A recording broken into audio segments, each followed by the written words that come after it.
Le 21 septembre 2006, à 4h20 du matin, la navette Atlantis touche le sol de la piste 33 du Kennedy Space Center en Floride. Elle revient sur Terre sans encombre après une mission de 13 jours en orbite destinée à livrer des segments de la superstructure de l'ISS. À son bord, 6 membres d'équipage, dont 5 Américains et 1 Canadien. Le seul incident notable et troublant de ces 2 semaines de vol, c'est l'atterrissage, initialement programmé pour la veille, qui a été reporté d'une journée à la suite d'une rencontre en vol des plus étranges. Au 11e jour, alors que les astronautes achèvent de préparer l'orbiteur pour le retour prévu le lendemain, l'équipage reprend contact avec le centre de contrôle. L'enregistrement de l'une des caméras de la soute, alors utilisée pour une tâche d'observation de la Terre, leur pose question. Au centre du cercle, ici mis en superposition, un point défile au-dessus des nuages. Il s'agit d'un objet inconnu, de dimension difficile à évaluer, mais qui suit la course de la navette à une vitesse quasi identique, soit plus de 27 000 km à l'heure. Les images sont envoyées au sol pour une analyse plus poussée, mais avant même que les contrôleurs n'aient pris de décision définitive sur la ligne à suivre, les observations reprennent. Alors qu'à la mi-journée, le commandant Brent Jett s'entretient avec le responsable des vols Wayne Hale sur les modalités de l'atterrissage à venir, il s'interrompt soudain pour faire état d'un nouvel événement. Je vous retranscris ces mots tels quels. Ok, on ne plaisante pas avec ça, Dan était au hublot numéro 1 à regarder dehors et il a vu un objet passer pas loin. Il a pris plusieurs photos. Ce n'était pas très gros, mais on a quelques images, on peut vous les envoyer. L'astronaute Terry Wirtz, en ligne depuis le centre de contrôle, lui demande alors « Vous avez noté l'heure où c'est arrivé ?» Ce à quoi Jett répond « Ça vient juste de se passer ». Sur les photos qu'il envoie, on distingue cette fois nettement l'objet aux formes souples, vaguement organiques, à mi-chemin entre Méduse et Ré Manta. Et cet objet aussi semble comme le premier volé en formation avec la navette à une vitesse tout aussi vertigineuse. Quelques heures plus tard, le centre de contrôle, préoccupé par leurs observations, rend son verdict, l'atterrissage sera retardé de 24 heures. Le lendemain du retour sur Terre, l'équipage est rassemblé pour une cérémonie publique. Alors qu'elle commence à raconter ce qu'elle a vu et vécu dans l'espace pendant cette mission, l'astronaute Heidemarie Stephanie Sheen Piper a soudain le regard dans le vague. Elle n'a le temps de prononcer que quelques mots avant de s'évanouir. Revenue à elle après quelques minutes, elle fait une nouvelle tentative, mais cette fois encore, elle s'effondre avant d'avoir pu en dire plus. Salut les terriens! Aujourd'hui on se penche ensemble sur le cas du vol STS-115 et de ce qui est considéré comme l'une des observations d'OVNI les plus troublantes du programme spatial américain. Des objets multiples filmés et photographiés par l'équipage, la NASA inquiète au point de reporter l'atterrissage et pour couronner le tout, une astronaute qui s'effondre en plein discours alors qu'elle allait livrer sa version des faits. Que s'est-il vraiment passé pendant les 2 derniers jours de la mission et pourquoi la NASA a-t-elle à ce point pris la menace au sérieux? C'est ce qu'on va voir aujourd'hui.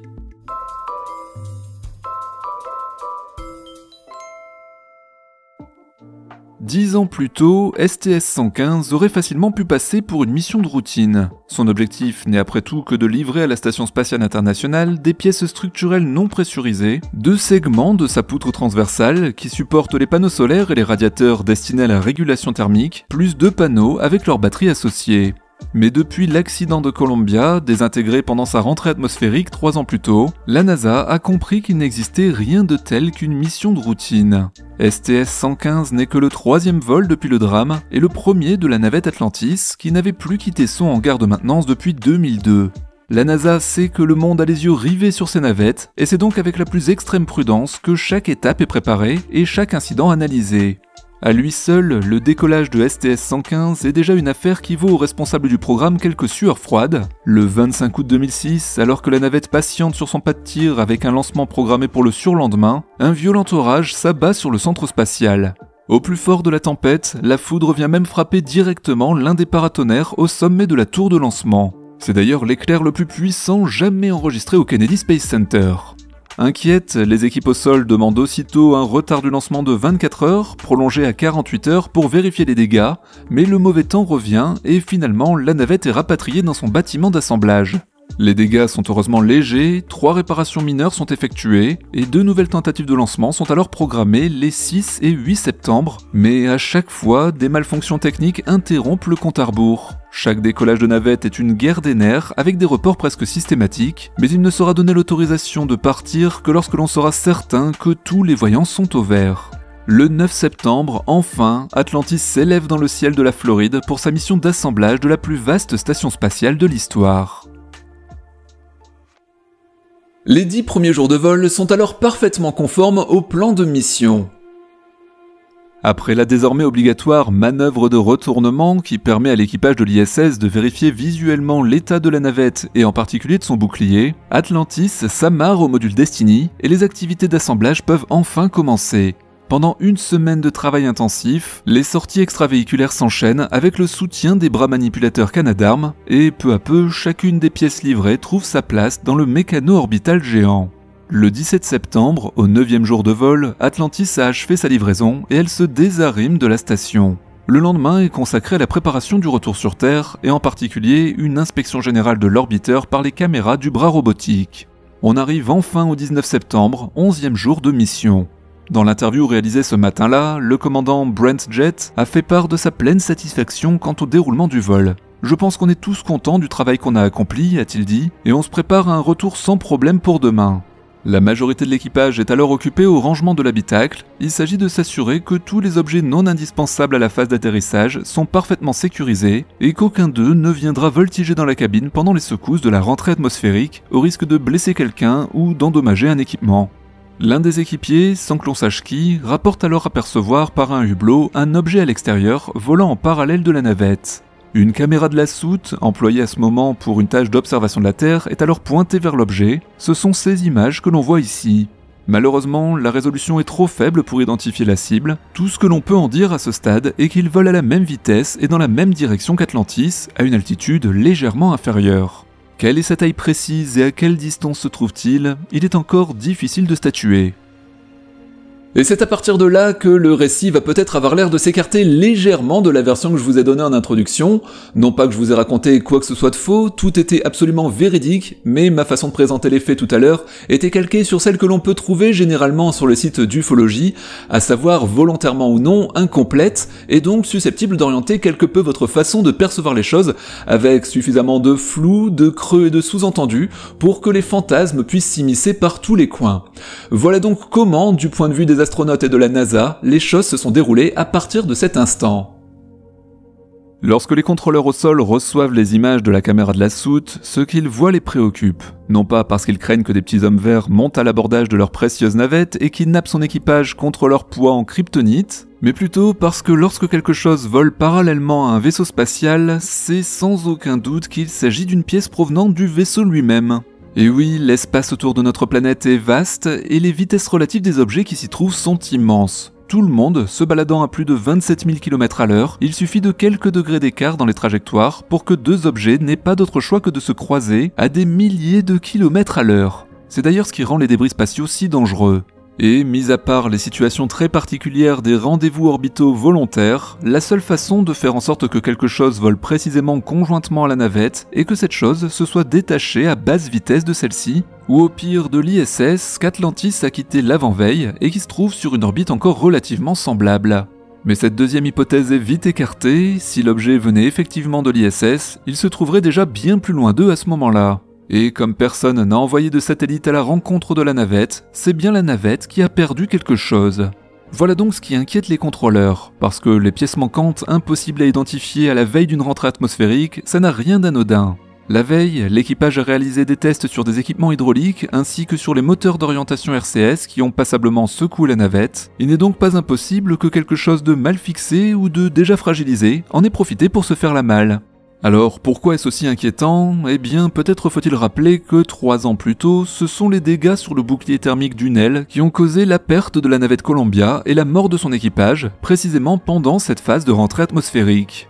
La nouvelle de la perte d'une pièce, qui pourrait être l'une des tuiles du bouclier ventral, n'est donc pas du tout prise à la légère, et lorsque le commandant Brent Jett s'entretient avec le responsable des vols Wayne Hale à la mi-journée, c'est d'ailleurs précisément de cela qu'il parle. Si quelque chose s'est détaché, il faut à tout prix déterminer s'il s'agit d'une pièce critique ou non. Si c'est une tuile, alors il faudra annuler le retour sur Terre et revenir s'amarrer à l'ISS en attendant qu'une solution de réparation soit mise en place.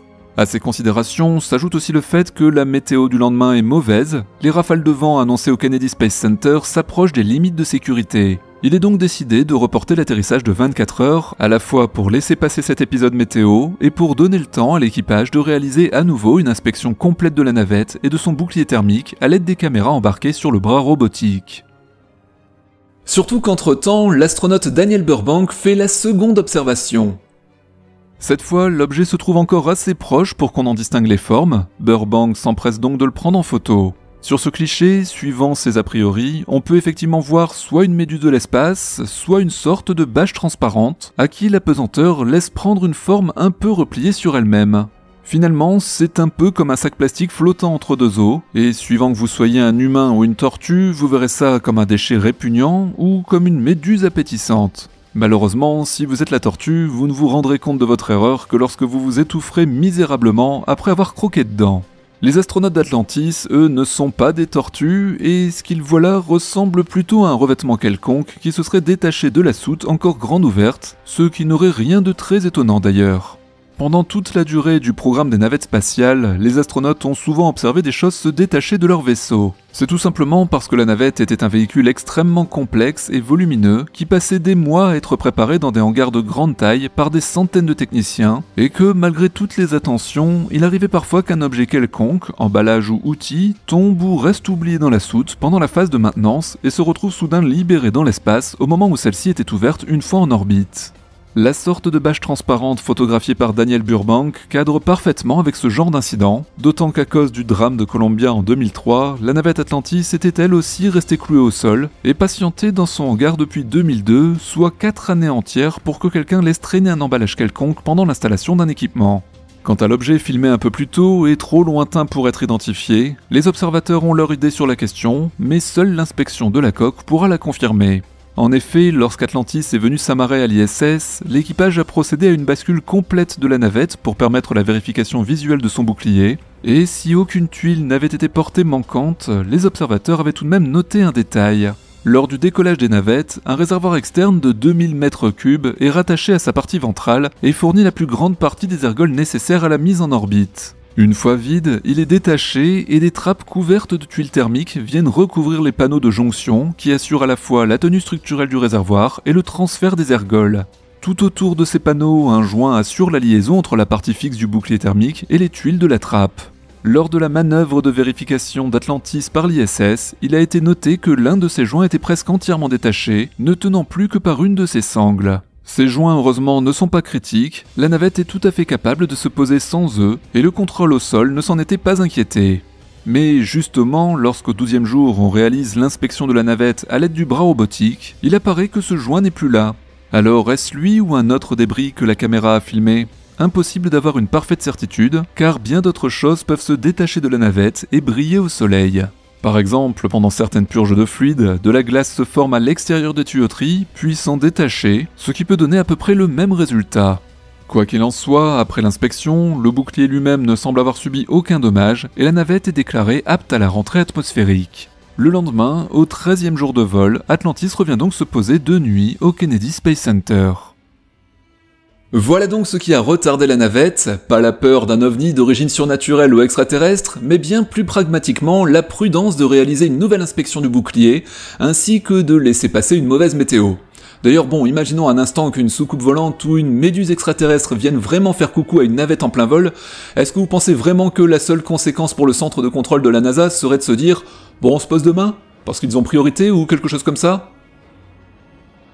Quant au malaise de la pauvre Heidemarie Stephanie Shinn Piper, que j'appellerai simplement Heidemarie si ça vous embête pas, il n'est pas très surprenant non plus. Vous aurez sûrement remarqué qu'en général, lorsque les astronautes sortent de leur capsule après quelques temps dans l'espace, on commence par les asseoir. La raison en est que si on leur demandait de se mettre debout, surtout après plusieurs mois dans l'espace, la plupart d'entre eux tourneraient de l'œil exactement de la même façon.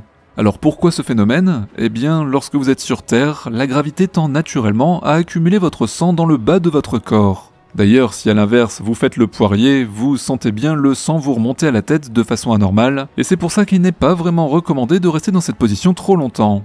Dans l'espace, par contre, il n'y a plus de gravité pour tirer les liquides vers le bas, et le sang se répartit alors de façon plus équilibrée dans l'ensemble du corps. La première conséquence de cette réorganisation des fluides, c'est que les astronautes ont souvent l'air un peu bouffi, ou un peu rouge, un peu comme quand on se met la tête en bas justement. Une seconde conséquence, c'est que le corps a maintenant besoin de moins de sang pour que les organes vitaux soient correctement irrigués, puisqu'il y en a moins de retenue dans les jambes. Il régule donc la situation en quelques jours et s'adapte à son nouvel environnement en diminuant son volume de sang total. Par contre, une fois revenu sur Terre, la transition du retour à la gravité est brutale, et sans même parler de l'affaiblissement musculaire pour les missions de longue durée, quelques jours dans l'espace suffisent à rendre la position debout difficile à tenir à l'arrivée, car le corps n'a soudain plus assez de sang à envoyer jusqu'à la tête. Tout reste à nouveau dans les jambes, alors que l'organisme n'a pas eu le temps de refaire les niveaux en conséquent. Si on ajoute à ça l'épuisement au sortir d'une mission intense pendant laquelle elle a effectué 2 sorties extravéhiculaires pour un total de plus de 13 heures en scaphandre, le malaise de Heidemarie n'a rien de très exceptionnel.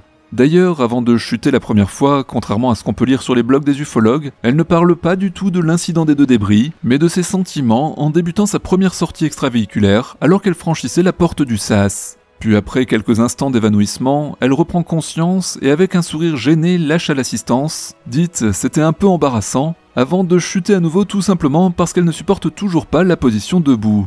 Un épisode qui, plutôt que de révéler quoi que ce soit sur le moindre mystère extraterrestre, nous rappelle à quel point le métier d'astronaute est exigeant physiquement, et on ne peut que saluer l'effort qui devait être le sien alors qu'elle essayait, malgré son état de faiblesse évident, de partager tout de même l'expérience hors du commun qu'elle venait de vivre. Voilà les terriens, la version pragmatique des faits est toujours moins vendeuse, mais que voulez-vous, même si ça manque peut-être parfois de poésie, c'est encore la science qui fait voler les fusées. Et ouais. J'espère que cette petite analyse de vol et les conséquences d'un voyage, même court, sur le corps humain vous ont plu.